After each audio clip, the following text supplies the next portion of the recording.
তার পুরো নাম Neymar da Silva Santos junior, বাবার নাম নেইমার সিনিয়র। তিনি ছেলেকে আদর করে জুনিনহো বা জুনিয়র বলে ডাকেন। বাবা নিজেও ছিলেন একজন ফুটবলার, কিন্তু সেভাবে বড় কিছু করতে পারেননি।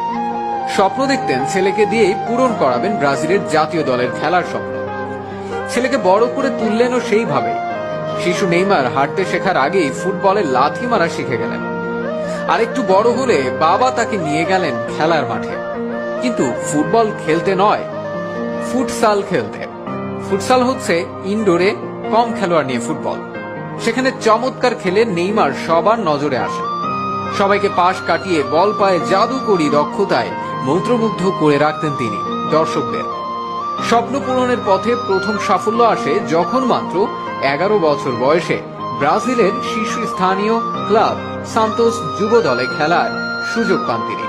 2009 সালে মাত্র 17 বছর বয়সে পেশাদারী ফুটবল ক্যারিয়ারের সূচনা ঘটে। সে বছরই সেরা খেলোয়াড় হিসেবে অ্যাওয়ার্ড জিতে নেন তিনি।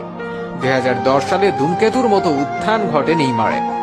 সান্তোসকে league championship, Copa do Brasil championship জেতানো ছাড়াও টানা 4 বার সেরা খেলোয়াড়ের পুরস্কার জেতেন তিনি।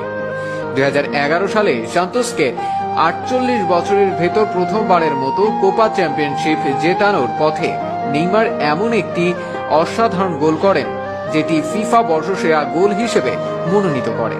এছাড়া সেরা খেলোয়াড়ের দৌড়ে শুধু ব্রাজিলের নয়, গোটা দক্ষিণ আমেরিকায় সেরা ফুটবলার হিসেবেও অ্যাওয়ার্ড জিতে নেন নেইমার।